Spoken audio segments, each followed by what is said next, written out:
welcome to the TV Kids Summer Festival.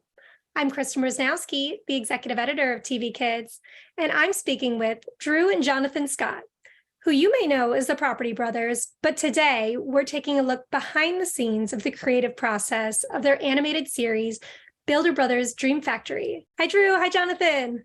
Hello. Now, shouldn't we now be known as the Builder Brothers? It's true. Yes, let's just get and the Builder Brothers. I just don't want to change my business cards. No. Every single business card. I think we should also use our voices from Kai and Christian in the show. Yeah, we don't voice ourselves as the kids, but I think I could try. No, I changed my mind. No, I shouldn't do that. Anyway, hello. Hello, and this new generation is going to know you both as the Builder Brothers.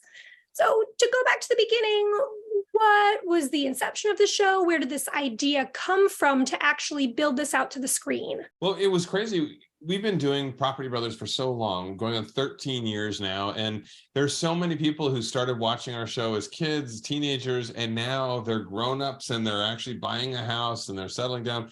But also even today, we'll have 5-year-olds that stop us at the mall and they're like, Mommy, Mom, Dad, it's the Property Brothers. What 5-year-olds are watching a home renovation show? But they are. And so we thought, how cool would it be if we could inspire a whole new generation of kids? I know our kids are very tactile. They love anything that they can get their hands into to build. And so this felt like a natural progression. Well, I also think too, a lot of kids, they just have this wild imagination, which is really good for someone who's a creative, who's a designer. And so the idea these kids are getting something out of our show about how to design their home and their space, or bringing ideas to their parents.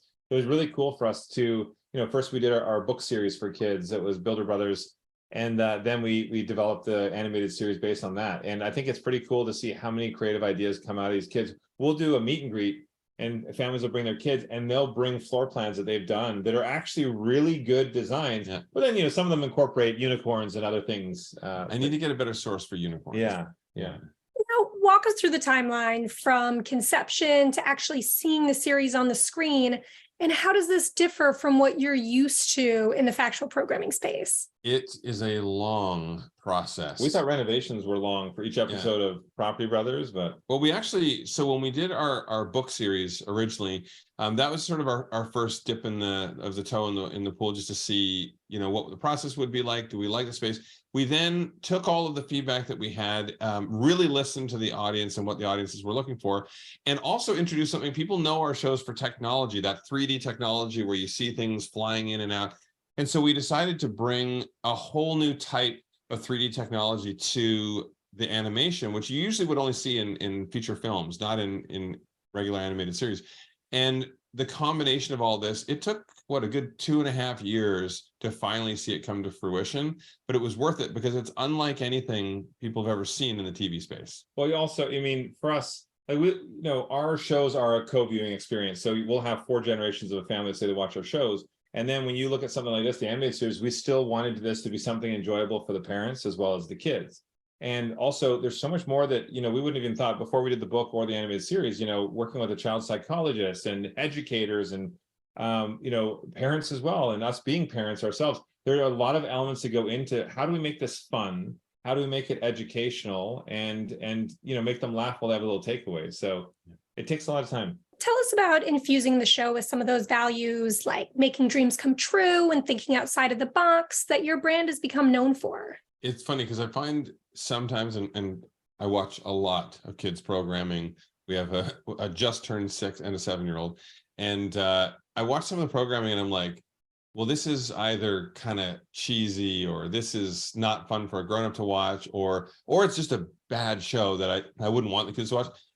Our show, we tried to make it so that it was fun, but it was also bringing in that positive messaging. And like Drew said, we worked with several child psychologists to make sure that we're getting the right approach to some of these real problems that kids have, and then just also find a way that it can be relatable and enjoyable for them too. So it really was born out of us as kids. We were like the go-to kids in the neighborhood. Whenever any of the other kids would have a problem, they would come to us and we would figure out a solution. And we literally went and built a doghouse for this one neighbor who didn't have a doghouse for the dog, and all these different things. So we took that with a little creative embellishment and worked it into the Builder Brothers Dream Factory series. And No, I'll put it out there. I'm going to admit this. We did not have that cool kick-ass facility that I we mean, I had would in have the loved show. to have that dream factory. No, Incredible. ours was just, we had our garage was turned into like the family like game room, and so we just hang out in there and then the backyard. But another part, the kids watching the show, collaboration is a big thing. Us working together and working with our friends to help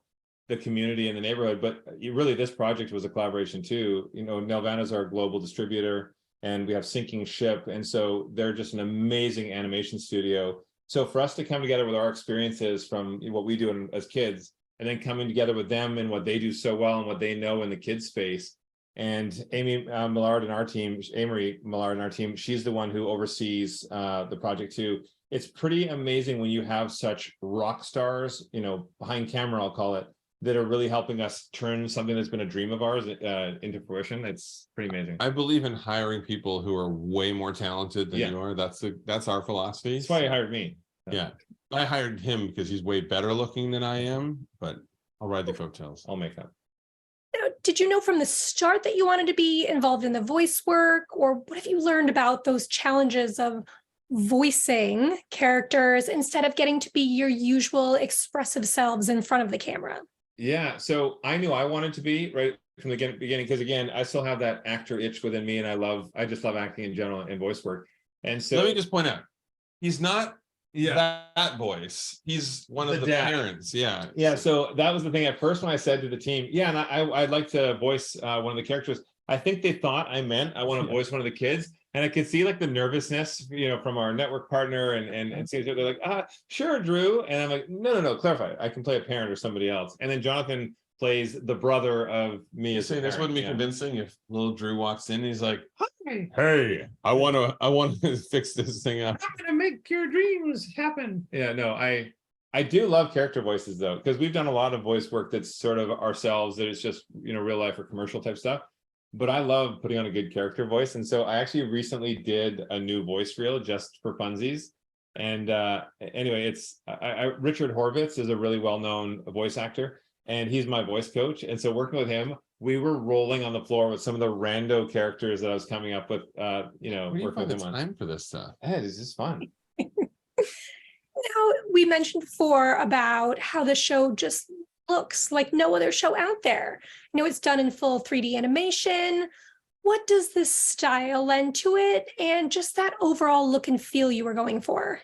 Yeah, it's interesting, from a technical perspective, the technology that we use, I mean, you've seen it in feature films, but no one was doing it in a regular weekly series before because they couldn't afford to. And the way technology has advanced and the access we have, we worked with incredible partners, Sinking Ship, Nelvana, to figure out a way, how do we do it so that we can bring that top tier quality for the animation, but get enough content that we're going to do it as a regular series. Yeah. And we found that secret recipe and we pulled it off. And I remember even as we were going through the animations, the rough drafts, and then going to the next stage and seeing I could not believe my eyes for the quality of the animation and the work that we were seeing, but also it helps sort of take you out of this animation realm, and I think make it even more believable, because kids want to believe that, anything they put their mind to, they can accomplish. And it's true. The stuff we did when we were kids, people would be like,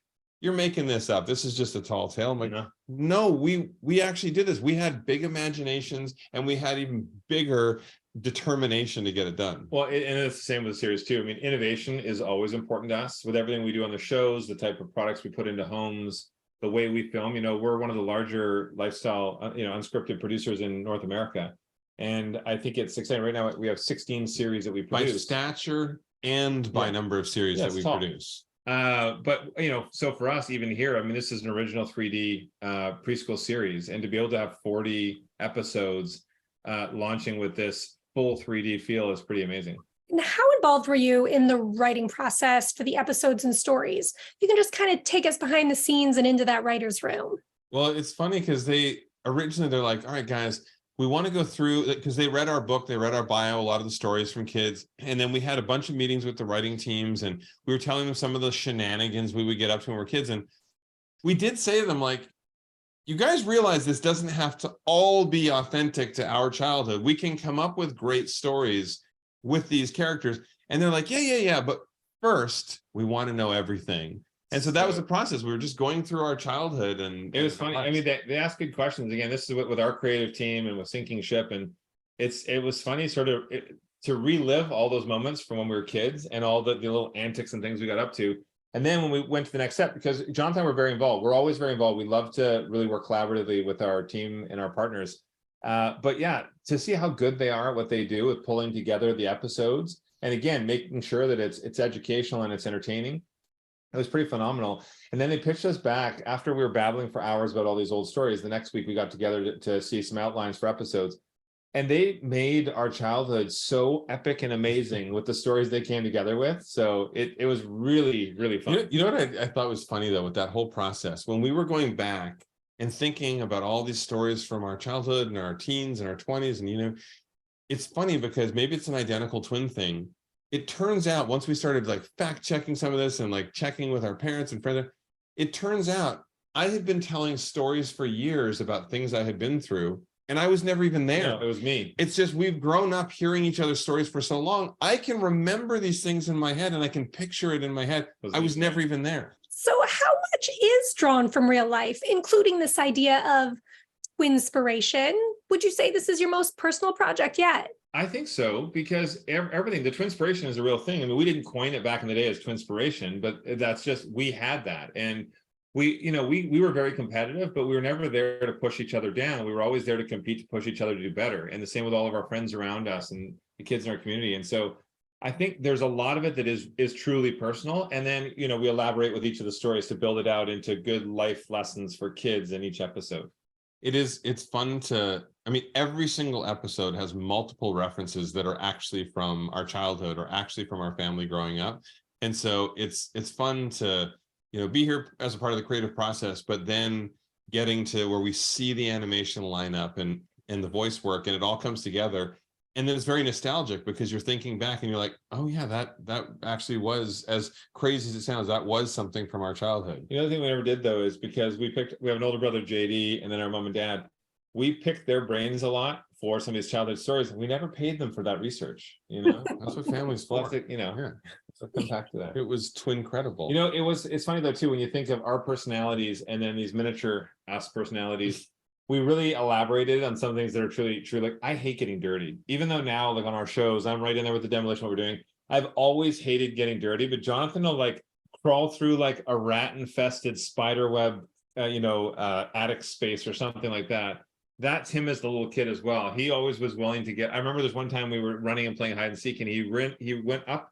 It was a sewer pipe, it goes under the road, but it was only like this big. It was big enough for him to go into, and he just slid right in there to hide. Storm sewer pipe. Storm sewer pipe. Yeah, I would never in a million years have done that at all. But I'm more the techie nerd kind of guy. We were both into the tech, but I really love that. So you see that also in this show, how we play out. I just realized the personality. Should we be sitting on the opposite side because they're sitting in front of me. I like to look at me. Now, between your on-air work, all the different shows, the production company, the overall Scott Brothers brand, you guys are quite busy. So why was it important for you to launch this project in the kids space? And do you think that there will be more from the both of you for content in this younger demographic? Well, I think timing for me was perfect. Zoe and I have a 6-year-old and an almost 8-year-old, and we love the idea. We don't do a lot of screen time, but we're like, if we're going to have them watch something, we want it to be something that's really special. And so I thought, how cool would it be to do something now that I can be proud of and that the kids will really, really love. And, with Elsie and Charlie, Elf is that, Zoe's in Elf, and every year they love that but not, they're not watching home renovation shows and stuff like that. So I thought it was really special to be able to do something that would connect with them. Well, I think the important thing for us too, it's even with our TV shows for adults that we do, like we're very inclusive, and I think it's so important for kids to be able to see examples of, if there's a challenge, you can work yourself through it, you can find a way through it, and then also to see themselves or their families represented on screen. So the diversity of our characters as well that we have as a part of this is really important to us, and I think that's fun. And we've heard such great response from our audiences. about how their kids are getting so excited when watching, and then it's almost like they're now in their own neighborhoods or in their own house. They're trying to figure out how they can be the problem solvers. So it's pretty cool. It's also so inspiring for us to hear how much positivity comes out of our shows that we've always done. Property Brothers, people come in there and, whether it's mom, dad, grandma, kids, everybody gets something positive out of the shows and they enjoy the experience. And I think we can do something like that in the kids space too. Positive message. It's a ton of fun. And there's so much more. This is just, we haven't even scratched the surface of the potential in this realm and the impact we plan to have. Well, that's fantastic. And thank you so much for taking us behind the scenes. We really appreciate it. Of course. Our pleasure. Yeah.